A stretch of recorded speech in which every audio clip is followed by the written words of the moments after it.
Bienvenue sur Africa 24 dans cette nouvelle édition du QG News. Voici les titres de l'actualité. Une période transitoire de 2 ans pour le Mali, c'est ce que prévoit le décret signé ce 6 juin par le chef de la junte, le colonel Assimi Goïta. Le retour des civils au pouvoir devrait intervenir d'ici mars 2024.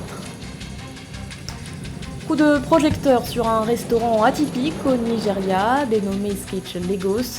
L'établissement entremêle art et gastronomie. Et puis la célébration ce 7 juin de la Journée internationale de la sécurité sanitaire des aliments, un événement placé cette année sous le thème des aliments sûrs pour une meilleure santé. Les détails à suivre dans ce journal. Mais tout d'abord, la colère de l'opposition au Sénégal. Ce mardi 7 juin, les leaders de la coalition Yewwi Askanui ont fermement contesté la décision du Conseil constitutionnel, l'institution qui a invalidé la liste nationale des titulaires de cette coalition dans le cadre des élections législatives prévues en juillet prochain.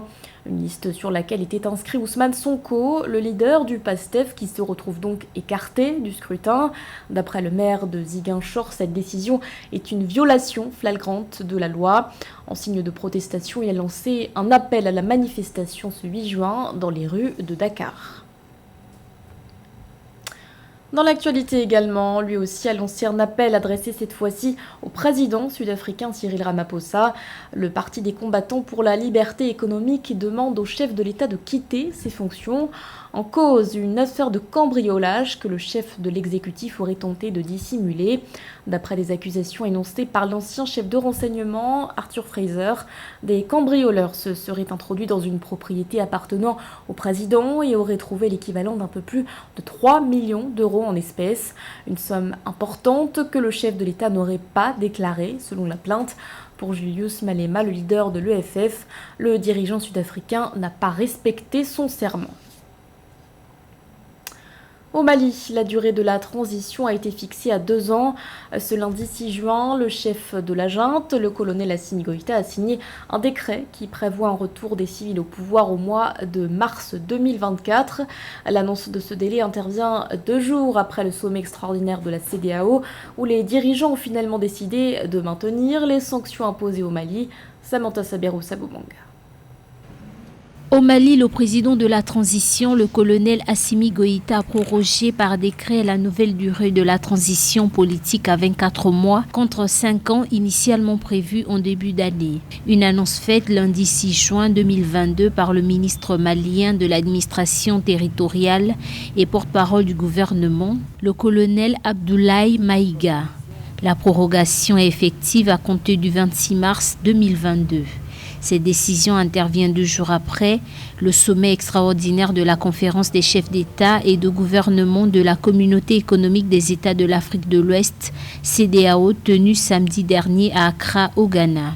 La junte malienne a encore fait preuve d'une immaturité dans la gestion des affaires de l'État. Voici des personnes qui, pour des raisons X ou Y, ont voulu se maintenir d'une manière éhontément longue au pouvoir, et qui aujourd'hui font face à des problèmes économiques très très sérieux, parce que l'embargo imposé par la CEDEAO a des conséquences énormes sur l'économie malienne. Les dirigeants ouest-africains ne sont pas parvenus à s'accorder sur la levée des sanctions prises à l'encontre du Mali le 9 janvier 2022. Toutefois, ils ont décidé de réexaminer la situation le 3 juillet prochain, tout en recommandant la poursuite du dialogue en vue de parvenir à une levée progressive des sanctions au fur et à mesure que les critères de la transition soient atteints.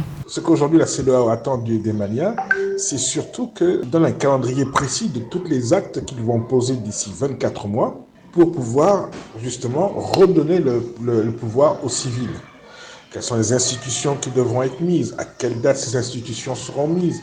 Quelles sont les avancées politiques, les changements qui doivent être créés, qui doivent être produits pour arriver à un retour des civils au pouvoir?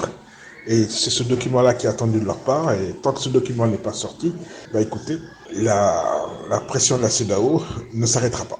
Depuis le coup d'État du 18 août 2020, une transition politique est en cours dans ce pays ouest-africain depuis le 15 septembre 2020, initialement pour une durée de 18 mois. Les autorités de la transition négocient avec la CEDEAO depuis ce qu'elles appellent la rectification, c'est-à-dire la destitution du premier président de la transition et le limogeage de son premier ministre, intervenu le 24 mai 2021. L'actualité nous emmène également au Nigeria où l'émotion reste vive après l'attaque d'une église catholique dans la ville d'Owo. En hommage aux victimes, des femmes ont décidé ce 7 juin d'investir les rues de cette ville située au sud-ouest du pays. Elles ont réclamé à ce que justice soit rendue pour les victimes. Pour rappel, ce drame s'est produit le 5 juin dernier alors que les fidèles étaient venus assister à la messe de la Pentecôte. Le bilan s'est alourdi à 38 morts. L'expérience se veut inédite. Au Nigeria, toujours, le restaurant Sketch Lego s'attire à la fois les amateurs d'art et de gastronomie autour du thème de la bande dessinée. Un concept qui séduit et qui donne aux visiteurs l'impression d'être en immersion dans une bande dessinée ou dans un dessin animé. Gladys Momba. Se délecter les yeux et les papilles dans un décor épuré de bande dessinée, c'est l'expérience proposée par le restaurant Sketch Legos dans la capitale nigériane. L'établissement donne l'illusion aux convives d'entrer dans un livre de coloriage géant en proposant des peintures murales à thème égyptien en noir et blanc. C'est une nouvelle idée et je pense que tout le monde aime voir quelque chose de nouveau. Pas seulement un restaurant où vous venez, mangez et repartez. C'est très bien pour les repas, très bien pour les photos et c'est un très bon restaurant. Et vous verrez qu'ici tout le monde aime la peinture et aime les photos. Ce concept consiste à proposer quelque chose de différent aux amateurs de cuisine et d'art. Le restaurant sert une gamme d'aliments et de boissons économiques, notamment des cocktails et des plats d'inspiration africaine. Ces peintures réalisées en l'espace de 3 mois par un artiste nigérian est une fusion entre l'art contemporain et ancien. Chaque image est porteuse d'une histoire. Cela me donne l'impression d'être dans un autre endroit. Cela me donne l'impression que vous êtes entré dans l'art. J'ai l'impression de faire partie de l'art en étant ici. Ouvert il y a 2 mois, le Sketch Legos est devenu le nouveau lieu de rencontre des amateurs d'art, de gastronomie, mais aussi des influenceurs des réseaux sociaux, puisque l'adresse est vite devenue instagrammable. Comprenez, lieu qui peut potentiellement très bien rendre dans le cadre d'une photo publiée sur la plateforme Instagram. Ce mardi 7 juin était célébrée la Journée internationale de la sécurité sanitaire des aliments. Cet événement, organisé notamment par le Fonds des Nations Unies pour l'alimentation et l'agriculture, était placé sous le thème des aliments sûrs pour une meilleure santé. L'occasion pour les États africains de réfléchir à des stratégies pour minimiser les perturbations au niveau des chaînes d'approvisionnement à Manichi. Célébrer le 7 juin de chaque année, la Journée internationale de la sécurité sanitaire des aliments a pour objectif de sensibiliser l'opinion publique sur la prévention des risques d'origine alimentaire. Pour 2022, la 4e édition de cette manifestation est axée autour du thème des aliments sûrs pour une meilleure santé. Ce slogan, retenu par l'Organisation mondiale de la santé (OMS), souligne toute l'importance d'une alimentation saine et nutritive pour assurer la santé et le bien-être de l'humanité. Cela va très bien avec notre département car il a le mandat de la sécurité alimentaire et de la nutrition au sein de la Commission de l'Union africaine. Il est temps de faire un plaidoyer pour cette équipe et de mettre en valeur le potentiel de la sécurité alimentaire vis-à-vis de la faim et de la malnutrition sur le continent.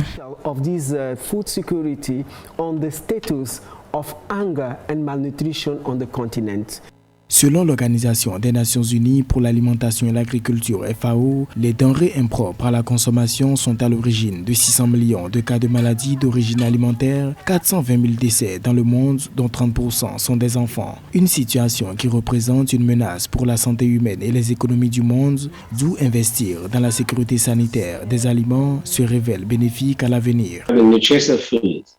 Tout le monde a droit à une alimentation suffisante. sûrs et nutritifs.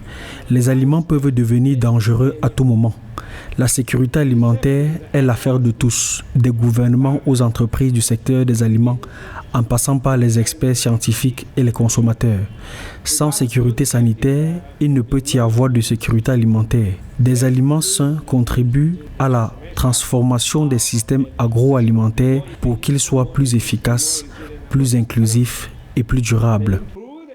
L'objectif de développement durable numéro 2 des Nations Unies, fin zéro, révèle qu'un changement profond du système mondial d'alimentation et d'agriculture est nécessaire pour nourrir les 820 millions de personnes souffrant de la faim et les 2 milliards de personnes supplémentaires que le monde comptera d'ici 2050. Cela appelle à une augmentation des capacités de la productivité agricole et au renforcement des systèmes durables de production et de sécurité sanitaire des aliments. Un mot de sport à présent avec un point sur les éliminatoires de la prochaine CAN 2023 prévue en Côte d'Ivoire. Dans le cadre de la deuxième journée de la compétition, la Guinée équatoriale s'est relevée après sa défaite face à la Tunisie. Les Équato-Guinéens se sont imposés face aux Libyens sur un score de 2-0. Retour sur cette rencontre avec notre correspondant Séverin Douque.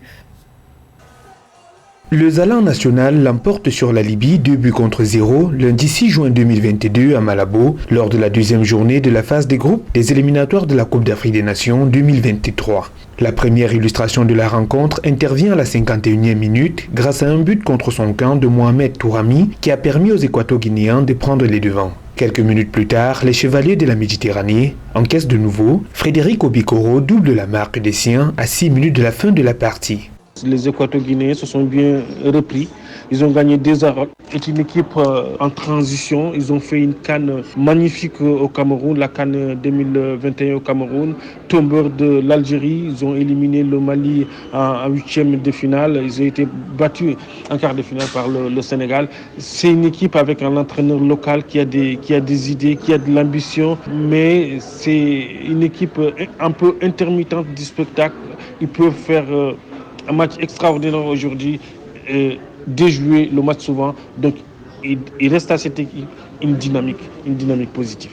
Une victoire qui démontre l'évolution en nette progression de cette équipe équato-guinéenne après sa remarquable prestation à la dernière Coupe d'Afrique des Nations au Cameroun. Ce succès est néanmoins le premier de Juan Micha et ses poulains qui se relèvent après la défaite enregistrée le 2 juin 2022 en Tunisie lors du début de ces éliminatoires de la CAN 2023. La suite s'annonce très serrée dans ce groupe. La poule J est une poule élevée avec la Tunisie qui va participer à la Coupe du Monde, qui était demi-finaliste de la Coupe d'Afrique des Nations 2021, la Guinée équatoriale qui était quart de finaliste, la Libye qui a le vent en poupe, qui veut renaître de ses cendres. Je pense que Tunisie, ça va se jouer entre la Tunisie, la Libye et la Guinée équatoriale.